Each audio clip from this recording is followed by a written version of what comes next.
এখন তো ট্রেন আসার কোনো ব্যাপার নেই, তো কাটসের থেকে ট্রেনটা এখানে আসবে না।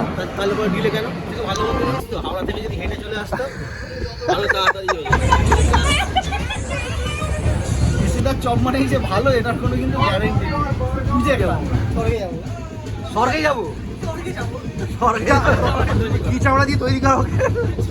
আমরা যেগুলো ধর লাগানো যাচ্ছে সেইগুলো দিয়ে তৈরি করে দিয়ে জোরে ঢাল জোরে ঢাল জোরে ঢাল, যাচ্ছে যাচ্ছে যাচ্ছে স্পিড পাচ্ছে। ভেতরে বলছে 10 টাকা করে নিয়ে যাব, বাইরে বেরোলেই এটা আবার রেট চেঞ্জ হয়ে যাচ্ছে। রুমগুলো গোছানো খারাপ নয়, বেডটা বেশ ভালোই লাগছে দেখতে। ये हमारी टीम है जो अभी पानी में है। বললাম আমার একটা নতুন ট্রিপ, নতুন বলতে একটু জায়গাটা নতুন নয়। মর্নিং বন্ধুরা, এখন ঘড়ির কাটায় 7টা বাজে। আমাদের অ্যাকচুয়ালি 6:45-এর ট্রেন ছিল, বাট আমরা ট্রেন ডিলে করতে আমরা একটু দেরি করেই বেরোচ্ছি। 9টার সময় ট্রেন ঢুকেছি। আমার বাড়ি এখান থেকে কাছেই, হাওড়া স্টেশন। আমি থাকি কালীপুর লেনে। চলো বেরিয়ে পড়লাম ঘর থেকে। আজকে আর একটা ট্রিপ রয়েছে আমাদের, বেশি দূর নয়, দীঘা। তো দীঘাতে কেমন এনজয় করছি কী করছি একটু দেখবেন। ওলা উঠে পড়েছি আমরা,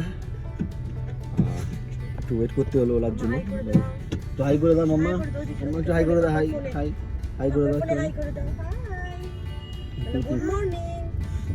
তো বেরিয়ে পড়েছি। এখান থেকে আমাদের 7:30 টাইম দেখাচ্ছে স্টেশনে ঢোকানো। তো চলো স্টেশনে আমার বাকি সব বন্ধুরা দাঁড়িয়ে আছে, তাদের সাথে দেখা যাক।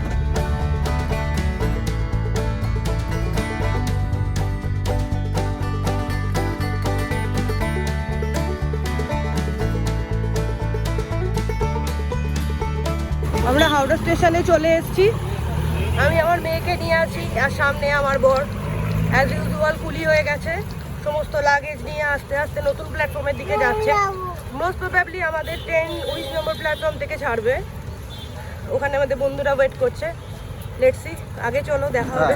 হাওড়া থেকে ট্রেন এখন তো ট্রেন আসার কোনো ব্যাপার নেই, তো কাটসের থেকে ট্রেনটা এখানে আসবে না, তাহলে পরে ডিলে কেন? কিছু রিজন আছে নিশ্চয়ই। কালকে বন্ধ দেখেছিল, এবার আজকে বন্ধ আছে।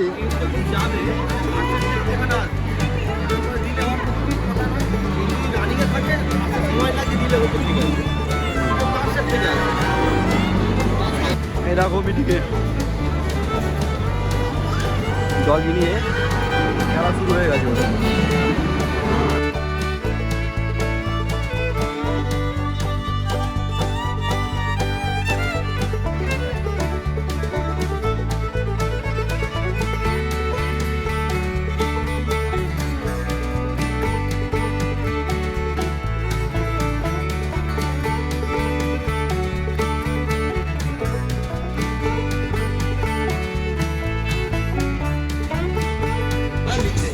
কি হবে নাচানাচি এবার?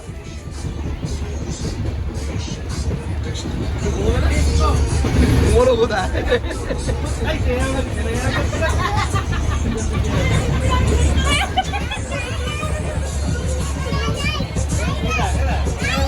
ট্রেনে উঠেছি আর ঝালমুড়ি হবে না, হয় এটা? এই যে ঝালমুড়ি হয়ে গেছে, আর বাইরে দাদা বৃষ্টি শুরু হয়ে গেছে। বাইরে দেখতে পাচ্ছ বাইরে বৃষ্টি শুরু হয়ে গেছে। নলপুর স্টেশনে দাঁড়িয়ে পড়েছে ট্রেন আমাদের, তো একটু নেমেও পড়লাম। নাম দিয়ে আবার লোকাল গাড়ি হয়ে গেছে চলে গেছে।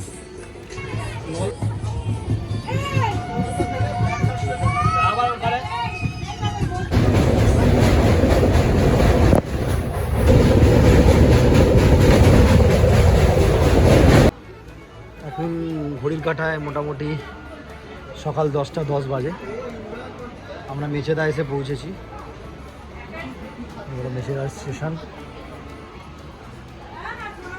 বিখ্যাত মেচেদা স্টেশনের সামনে দাঁড়িয়ে আছি আমরা। আর সেই বিখ্যাত লোক আমার সামনে দাঁড়িয়ে আছে, তার সাথে একটা ঘটনা ঘটে গেছিলো আজ থেকে মোটামুটি কত বছর আগে, একটু বলে দে। 15 বছর আগে। কি ঘটেছিলিস একটু শুনি। এই সেই বিখ্যাত মেচেদা স্টেশন। আমি প্রথমবার যখন লাইভে দেখা যায়, এক ব্রাহ্মণ বাড়ির ছেলে, আমি তার নামটা করছি না, ভিডিওটা দেখলে সে হয়তো আমাকে পার্সোনালি ফোন করে গালাগালি করবে। ব্রাহ্মণ বাড়ির ছেলে আমাকে এই মেচেদা স্টেশনে স্পেশাল চপ খাইয়েছিল।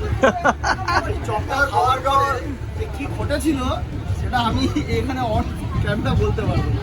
তো আপনারা সবাই মাথায় রাখুন, মেচেদার চপ মানেই যে ভালো এটার কোনো কিন্তু গ্যারেন্টি নেই। বুঝে খান। অনেকক্ষণ ধরে মন কফি কফি করছিল, কফিটা পেয়ে গেলাম আর কি। মাথা ফাথা ধরে গেছে এত গান নিয়ে। কি মনে হচ্ছে তোর? চিয়ার্স। চিয়ার্স। मेरी देश की धरती দেখেছো?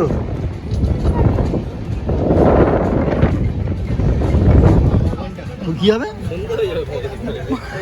কটা বাজে এখন? সকালে ভালো থেকে ভালো হতে জানিস তো, হাওড়া থেকে যদি হেঁটে চলে আসতাম আরো তাড়াতাড়ি হয়ে যেত। বেকার হয়ে গেল। প্রিয়া ভালো বলে সকালে উঠে বলছে 9 ঘন্টা বলছে দীঘা যেতে।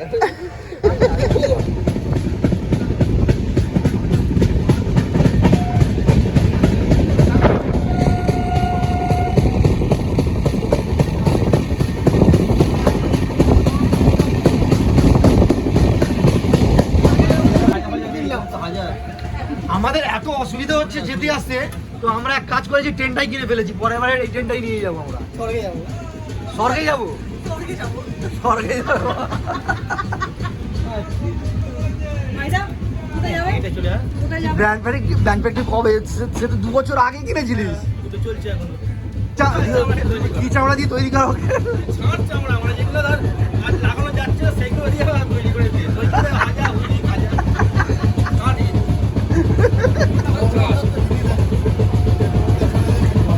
ওই আমাদের গায়ে মনে হচ্ছে তেল, এই সকালে তেল রেখে এলাম না, এরা মনে হয় চকচক করছে গায়ে। কিন্তু এক ফোঁটা তেল মাখাবে। কি বলে তেল পাবি না একটা ওই না মাথা সাবান দিই না, কেন পাকে না ও সাবান দিয়ে দিয়ে খসে পড়ে যাবে মাথা। ও সাবান দিয়ে খসে যাবে। আমার বলে গেছি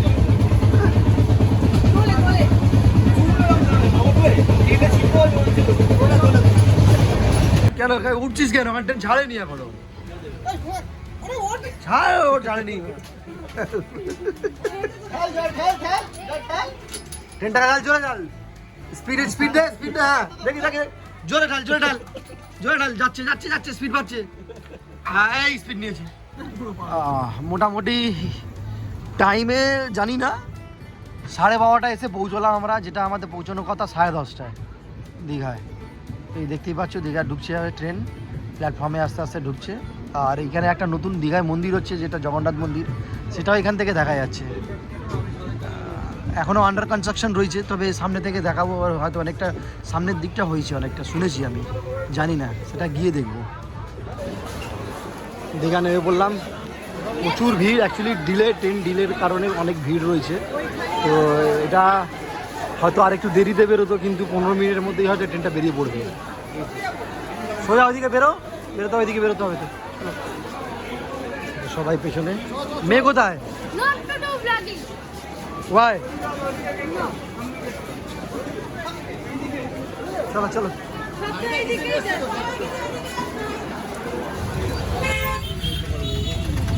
বন্ধুরা স্টেশন থেকে নেবে কিন্তু এখানে একটা ঝামেলা রয়েছে, সেটা দেখতে পেলাম বেরিয়ে, যেটা হচ্ছে অটো আর টোটো, বিভৎস ঝামেলা। ভেতরে বলছে 10 টাকা করে নিয়ে যাব, বাইরে বেরোলেই এটা আবার রেট চেঞ্জ হয়ে যাচ্ছে। আচ্ছা এরা সবাই উঠে পড়েছে, চল একটাতেই বোধহয়। বুড়ো কোথায়? চলো চলো চলো চলো। হ্যাঁ সব উঠে গেছে। চলো আমরা একটা অটো একটা টোটো করলাম, ওটাই মনে হলো ঠিকঠাক আছে। বন্ধুরা আমরা রুমে চেক ইন করে গেছি অলরেডি। তো রুমগুলো কেমন দেখাচ্ছি, এই রুমে আমি চেক ইন করেছি।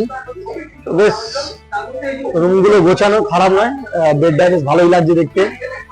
এসি চলছে, পাখা তার সাথে চলছে, অ্যান্ড এদিকে একটা সোফা রয়েছে, এগুলি চলছে। ছোট্ট একটা ব্যালকনি রয়েছে, ব্যালকনিটা দেখাচ্ছি তোমাদের।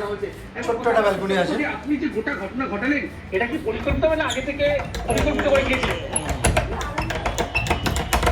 ছবিটা একেবারে ইতিমধ্যেই ছোট্ট একটা ব্যালকনি, বাট কোনো ভিউ নেই। এই হলো ব্যালকনি, কোথায় কি ভিউ? কিছু নেই ভিউ, নাথিং ভিউ। ঘটনা ঘটাচ্ছিল, যে ছবি আমাদের ফোকাস এসেছিল, এই ছবি কিন্তু ফোকাস ছিল। দমদম পূর্ব সিটির বাসিন্দা এই ঘটনা ঘটনার পরে কিন্তু বাড়িতে বাথরুম বেশ ঠিকঠাক আছে, সিনচাম বাথরুম, সুবিধা কিছু নেই। শাওয়ার রয়েছে, ওয়েস্টার্ন টয়লেট রয়েছে, মেশিন রয়েছে, অ্যান্ড গিজার অবভিয়াসলি রয়েছে, গরম যদি জল লাগে। মোটামুটি রুম ভালো আর বাথরুমটা খুব ভালো। আর একটা রুম আমরা বলেছিলাম সেটা ওটা হচ্ছে ওই এক্সিকিউটিভ রুম আর কি। চলে এলাম এক্সিকিউটিভ ওই রুমে পরিষ্কার করতে যাচ্ছে। এটা 106 নম্বর রুম। এটা আর একটা রুম রয়েছে, রয়েছে বাথরুমটা ক্লিনের জন্য নয় ভাই, ক্লিনের জন্য নয়, এটা টয়লেট সিটটা নেই রুম এইখানে।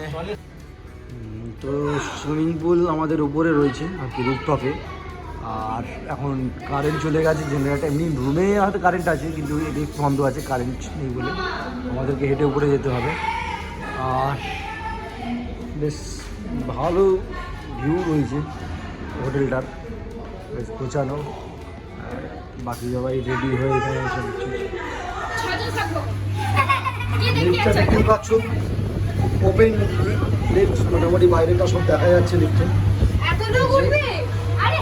সবাই উঠতে পারবে না, তিনজন বলছে, তিনজন লিফট কাজ করছে না, একটা লিফট কাজ করছে রে।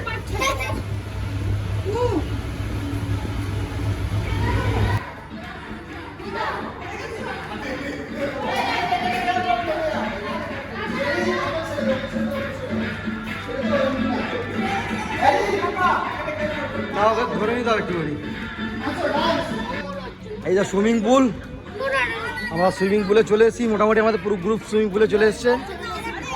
আর একটা টাইম আই থিঙ্ক আমাদেরই হাতে যথেষ্ট লোক। আর এটা হচ্ছে রুফটপে, রুফটপের উপর হচ্ছে সুইমিং পুলে।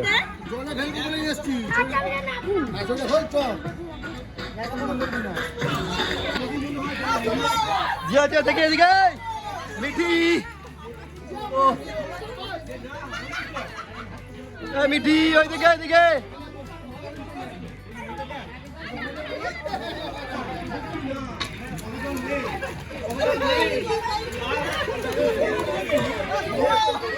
ওই দেখো, ওই দেখো, আর এখানে কান্নাকাটি চলছে। এই যে ও মিঠে, ও বাচ্চা,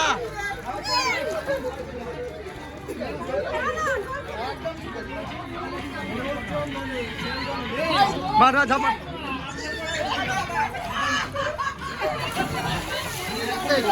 একটা ও জলে জয় বলেছে। সবাই আসো, সবাই আসো। ये हम है ना ना, ये हम है और ये हमारी टीम है जो अभी पानी में है।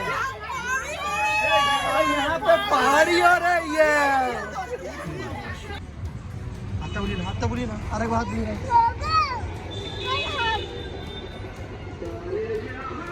হাতটা বলে চলে যাচ্ছে, তো হাত বলাবে না, যা যা আমরা চলে যাচ্ছে। একটু স্নান করে বাইরে বেরিয়ে পড়েছি। মেয়ের আবদারে কি হাম্বা দেখবে, তো একটু হাম্বা দেখাচ্ছি তাকে।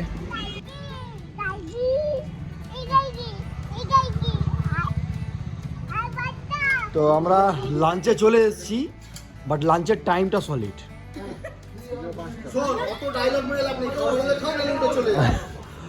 লাঞ্চের